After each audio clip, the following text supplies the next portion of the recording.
கனிமொழியை பொறுத்தவரை கவிஞர், பத்திரிகையாளர், மரபு கலைகள்ல ஆர்வம் கொண்டவர்னு பன்முக திறமை கொண்டவர். எப்பவுமே புன்னகை மாறாத முகத்தோடு இருப்பார். இப்ப பாருங்க, முகத்தை பாருங்க.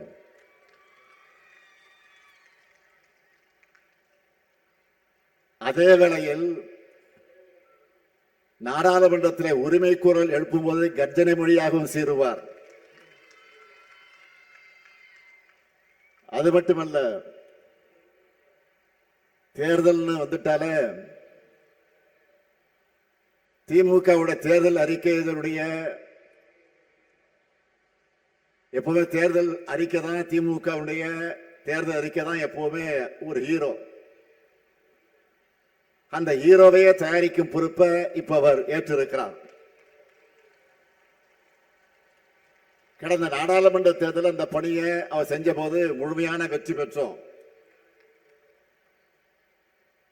ஆக நிச்சயம் உறுதியா சொல்றேன், வரும் சட்டமன்ற தேர்தலில் மாபெரும் வெற்றியை பெறப்போகிறோம், அது உறுதி.